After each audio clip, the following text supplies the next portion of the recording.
Assalamualaikum warahmatullahi wabarakatuh. Yang terhormat Bapak Muhammad Firdaus Skom Mkom selaku dosen pengampu mata kuliah pemrograman web. Sebelumnya, izinkan saya memperkenalkan diri terlebih dahulu. Saya Sela Rianti dengan nomor NIM 145230005 dari jurusan Teknik Informatika 1. Saya di sini akan mereview hasil dari proyek akhir mata kuliah pemrograman web. Pertama-tama kita masuk ke file Explore, kemudian kita klik pada local disk C. Kita cari folder yang bernama Laragon, kemudian klik pada folder yang bernama www. Kita klik pada folder Project Sela, kemudian buka CMD. Ketik kode spasi titik dan enter. Ini adalah tampilan dari project saya di VS Code, kemudian buka terminal dan ketik npm start. Kita tunggu.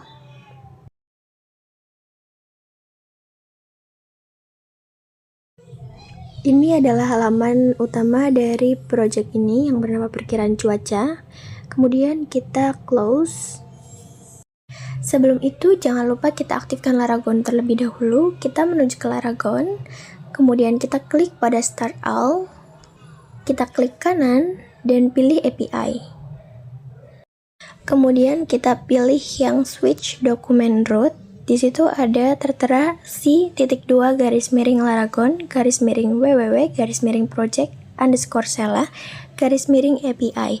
Itu merupakan folder dari project yang saya buat yang berada di local disk C. Kita kembali lagi ke Laragon dan klik pada web. Nah, di sini adalah tampilan dari halaman backend yang memiliki beberapa menu utama yang menggunakan metode CRUD, yaitu create, read, update, serta delete. Kita kembali lagi ke halaman Visual Studio Code dan kita membuka ini file index.php. File ini itu berfungsi sebagai halaman utama untuk backend project yang menangani permintaan atau request dan menampilkan data yang diambil dari database. Saya beralih ke tampilan menu di perkiraan cuaca, lalu membuka menu call center. Nah, di sini user diminta untuk mengisi data berupa nama, email, subjek, dan pesan. Namun, untuk percobaan ini saya akan melakukannya di backend. Ini merupakan halaman menu dari backend. Kita klik tambah masukan. Nah, di sini ada form yang berjudul kirim pesan kontak, yaitu user diminta untuk memasukkan sebuah data yang berisikan nama, email, subjek, dan serta pesan. Nah, di sini saya memasukkan namanya adalah Sela, emailnya sela@gmail.com, dan subjeknya bagus. Nah, di sini ada pesannya juga yang kemudian akan kita kirim.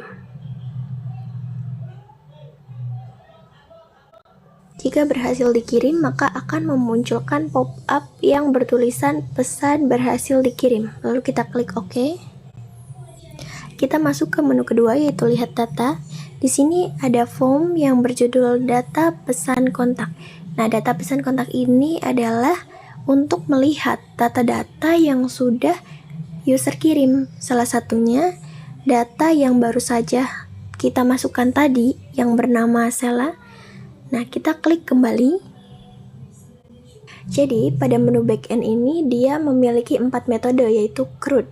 Yang pertama create, yang kedua read, yang ketiga update, yang keempat delete. Nah, kita sudah mencoba di 2 metode, yaitu metode masukkan pesan atau create, dan yang kedua melihat pesan atau read. Nah, kemudian kita akan mencoba pada metode ketiga, yaitu update data.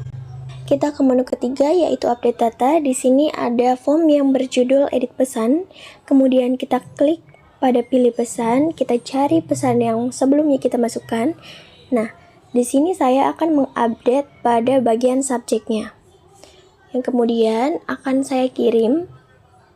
Nah, di sini jika sudah terkirim, maka akan muncul pesan atau sebuah pop-up yang bertulisan pesan berhasil diperbaharui. Di sini menampilkan daftar pesan kontak. Nah, ini merupakan data yang baru saja kita update. Kita lihat subjeknya berubah. Kemudian kita klik kembali. Menu berikutnya adalah menu hapus data. Di sini dia ada beberapa data dan saya akan menghapus data yang baru saja kita perbarui. Kita klik hapus. Nah, di sini akan muncul pop-up yang bertulisan yakin ingin menghapus pesan ini, klik OK. Nah, kemudian akan muncul kembali pop-up yang bertulisan pesan berhasil dihapus. Kemudian klik OK. Kita klik kembali dan kita menuju ke menu lihat data. Apakah data tadi sudah terhapus? Dan ya, data yang tadi sudah kita hapus sudah benar-benar hilang. Nah, kita menuju ke database. Tapi sebelum itu kita menuju ke Visual Studio Code terlebih dahulu. Di sini ada file yang bernama koneksi.php yang berfungsi sebagai jembatan atau penghubung antara aplikasi di Visual Studio Code dengan database MySQL di phpMyAdmin. File ini berisi konfigurasi nama host, user, password, dan nama database yang digunakan. Kita login terlebih dahulu. Saya akan memasukkan username dengan nama root dan passwordnya saya kosongkan, kemudian klik login. Nah, di sini adalah tampilan utama dari phpMyAdmin. Kemudian saya akan klik pada database yang bernama project_sela. Di sini terdapat satu tabel yang bernama kontak. Kemudian saya klik. Nah, di sini ada data-data yang sudah dimasukkan. Nah, saya kembali lagi ke menu backend. Kita klik pada tambah masukan. Nah, di sini kita akan memasukkan data lagi berupa nama, email, subjek, dan juga pesan yang nantinya akan dikirim dan tersimpan di database, di tabel database yang bernama project_sela itu.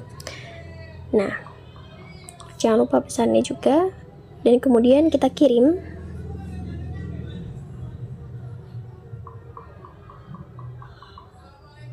Nah, di sini akan memunculkan pop-up yang bertulisan pesan berhasil dikirim, kemudian kita klik OK.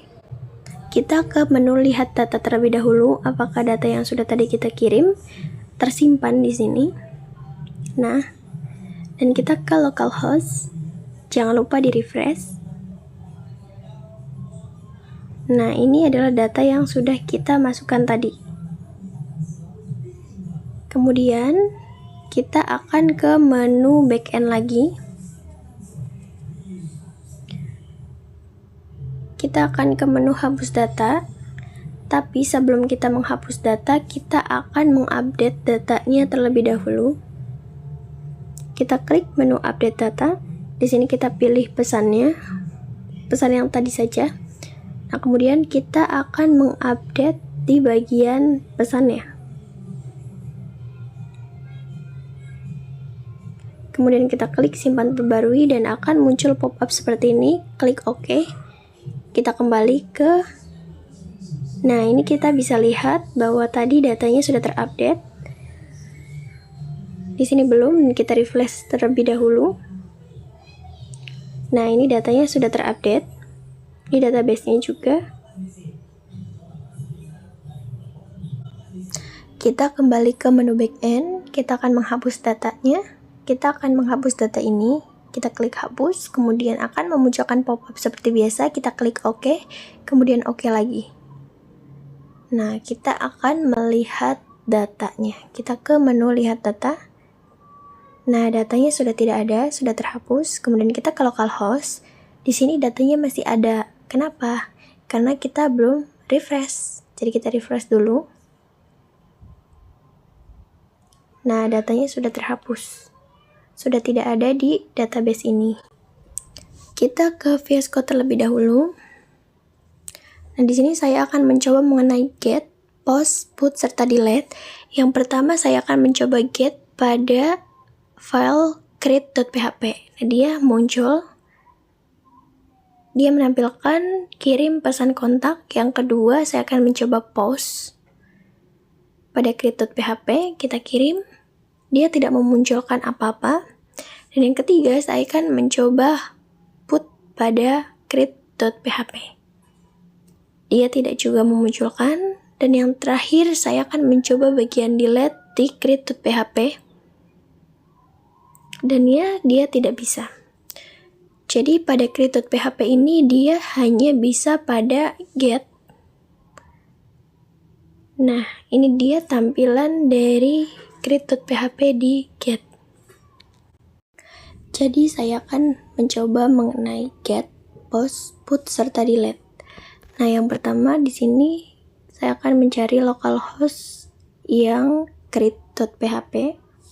Oke, di sini saya akan merubah localhost-nya menjadi read.php dan akan mencoba mengenai get, post, put, serta delete. Saya mencoba di bagian get terlebih dahulu dan dia menampilkan daftar pesan kontak. Ini adalah daftar pesan atau daftar data yang sudah tersimpan. Nah, berikutnya saya akan mencoba post pada read.php, kemudian saya kirim. Dia tidak terjadi apa-apa. Yang ketiga adalah saya akan mencoba pada bagian put read.php. Nah, tidak ada juga. Berikutnya delete.